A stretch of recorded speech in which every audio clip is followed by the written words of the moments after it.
mining community, and the people that lived there were working class people.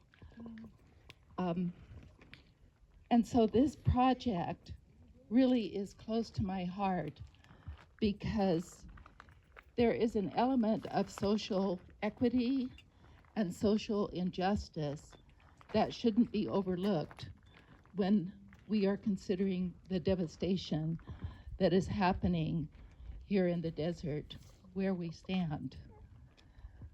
The town of Pahrump is close by, and in the BLM report, it mentions that because the town of Pahrump development is happening in this area, that the resources and the ecology and the land is being degraded. Pahrump is not an industrial park. Pahrump is a community of schools, children, churches, working and middle-class people that have spent their entire savings to have a little piece of paradise. There are older people that have retired that are there because of health reasons, because of the clean air, and because of the healing sun, and because of the beauty of the land. I don't think it's debatable that nature is part of who we are as human beings. Very many people have said that when the human race becomes alienated from nature, they lose their humanity. And we can see this in cities that have been closed in and have no parks. And it's usually in poor and underserved parts of that city. Also, it's in underserved parts of cities and now in rural areas where there is the energy development that goes to other more affluent areas. We've seen that with refineries in LA, where the residents next door have died of cancer caused by benzene.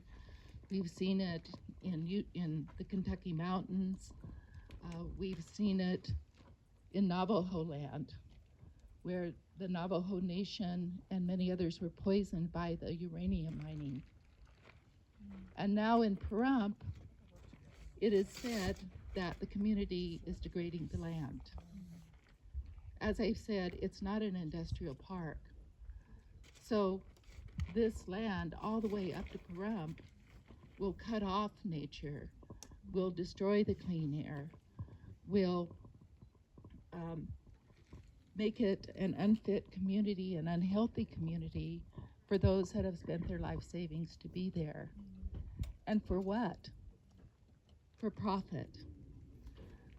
There's the Desert Report is a wonderful issue on solar development.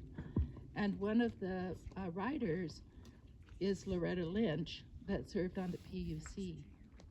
She actually was the chairperson of the PUC. And she clearly states that in the late 1990s and early 2000s, rooftop solar was a huge success. Such a huge success that the utilities and the owners of transmission lines felt that it was a threat to their profits. This is from a one-time chair of the PUC. And so laws started to change. It wasn't as conducive to have rooftop solar. It became much more profitable to own transmission lines. The same thing is happening in Nevada now with Nevada Power. At one time, rooftop solar in Nevada was very successful, but not anymore. Most of that has to do with Nevada Power and Berkshire Hathaway and the way the laws have been changed that make it profitable for the utilities and for the transmission line owners and for the venture capitalists that are building projects like Yellow Pine. So I think it's time to step back, as many of you have said tonight, and look at this and say, no more. No more. It isn't about global warming. These projects are destroying sequestered earth, that are sequestered soil, that sequesters carbon. It's nature's way. These lands are called the lungs of the desert, and even scientists do not know how much carbon is sequestered in these lands. And yet they're being ripped up. For what? For profit.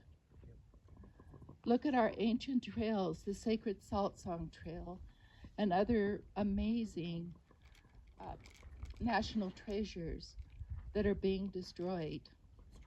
For what? Profit. So we can take a stand, and we can stand up, and we can stand up for the town of Pahrump. We can stand up for the towns of Dacopa and Shoshone. We can stand up for the town of Beatty and Amargosa Valley that is going to be sacrificed. And we can stand up for the land. And we also can stand up for each other. Thank you.